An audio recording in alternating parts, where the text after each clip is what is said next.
Hi, this is WWE Hall of Famer Booker T, and you're listening to Wrestling Marks of Excellence on Fox Sports Radio 1340. Now, can you dig that, sucker?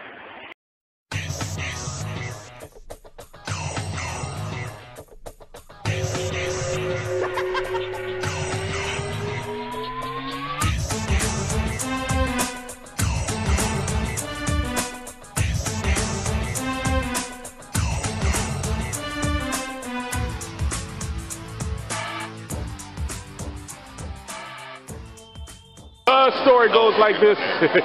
The story goes like this. Dr. D's Indie Showcase, part of Dr. D and the Firm and the Wrestling Marks of Excellence Radio. And yes, we are here. We are live. It is MCW Maryland Championship Wrestling Inferno. And what better person to bring the heat, pun intended, none other than six-time World Heavyweight Champion, WWE Hall of Famer, Booker T. What's going on, brother? Oh man, just sitting here doing what I do, man. Enjoying what I do, and that's hanging with the fans, you know, that have given me so much, and then just to hear the stories, you know, it's always a feel-good story that I hear for so many years that somebody saw me some years back and I was nice to them. That right there just makes my day, you know. It lets me know that everything that I've done in this business is definitely has been worth it. And the fans that have showed up today, I don't know how many photos I've taken, how many autographs I've signed, but it really don't matter. I'm going to keep signing as long as I can. It's all about them.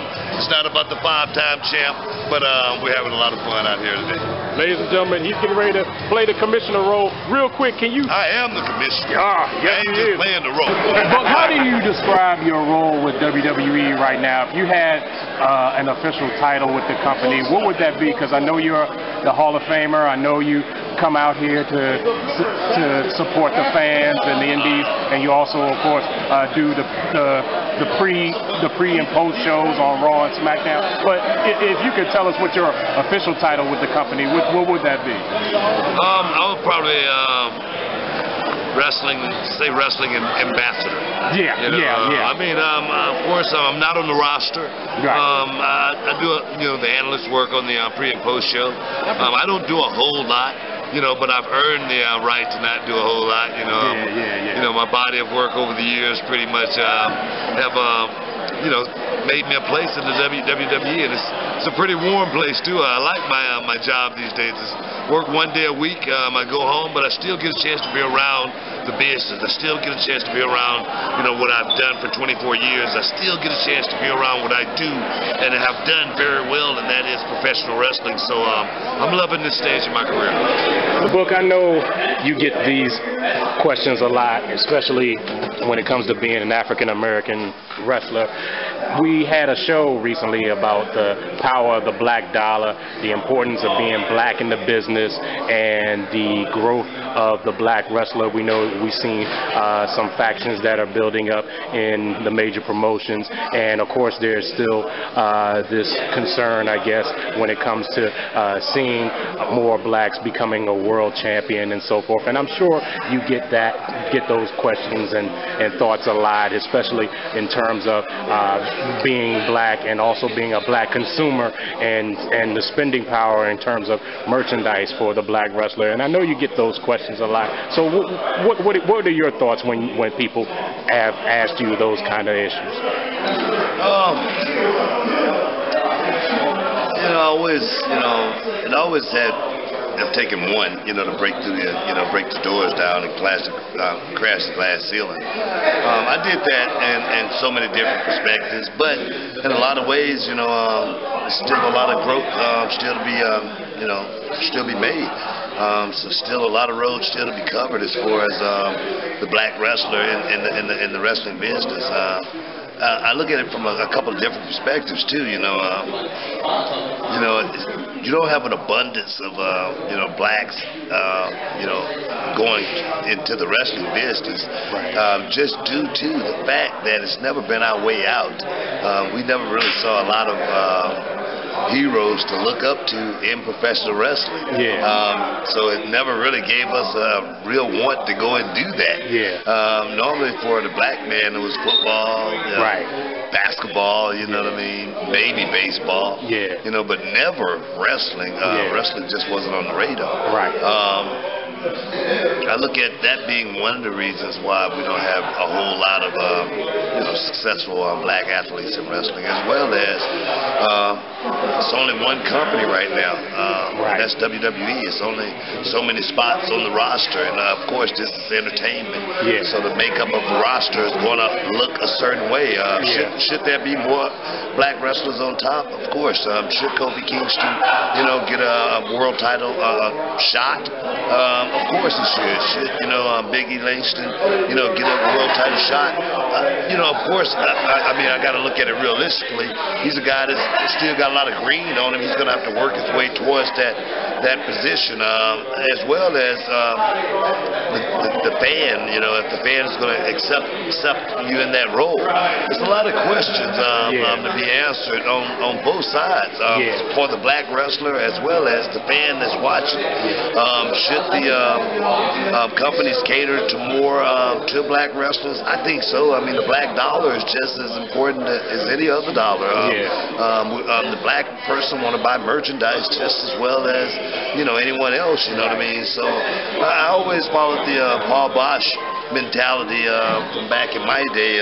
Paul Bosch, he always had Junkyard Dog. You know what I mean? He always had, you know, Jose Lothario, you know, and then again he had, you know, superstar Billy Graham. He's always had, you know, where it was never about one color creed on the show. It was about everybody, because everybody dollar, you know, spent. And so that's, I hope to see wrestling, you know, go to that form one day. You know, right now, you know, we're in a state of, you know, man, you know, hoping and wishing and, you know, and praying we get to the next level. Yes, sir. Yes, sir. Yes, sir. I don't want to end this without definitely promoting your website, realityofwrestling.com.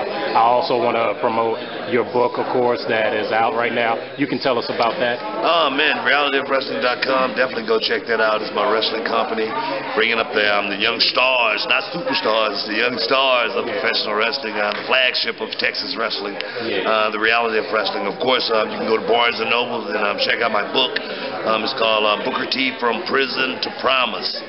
Life Before the Square Circle. I sold out tonight here as far as books go. But you know, check it out. Support what Booker T does.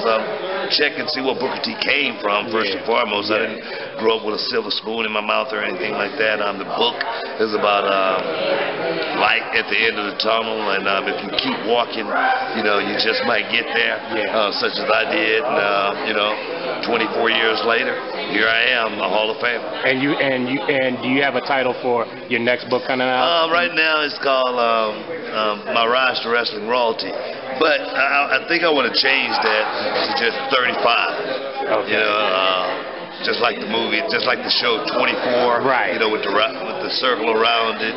You know, 35 with the circle around it in green.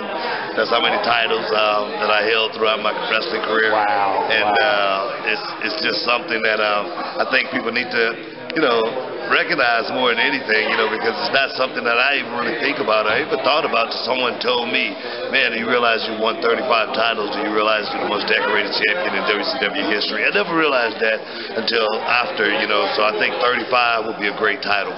Absolutely, absolutely. And you know, you alluded, of course, about your school and still training young guys. I've been hearing rumors, of course, that Tough Enough is getting ready to come back and on the WWE network. Any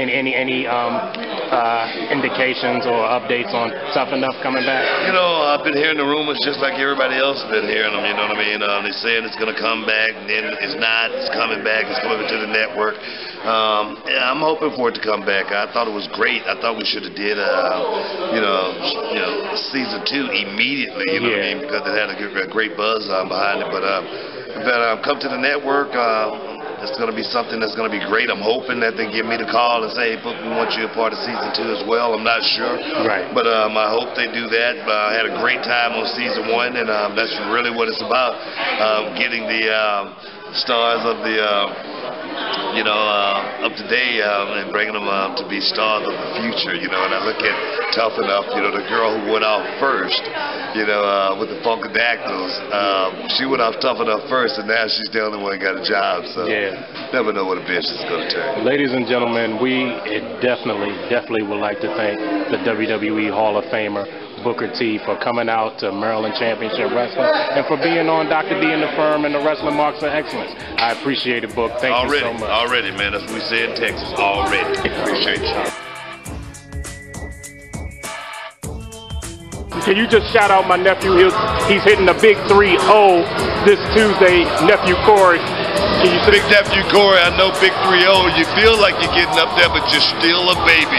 Have fun. Make sure you have one for me. And like I always say, now can you dig that, sucker?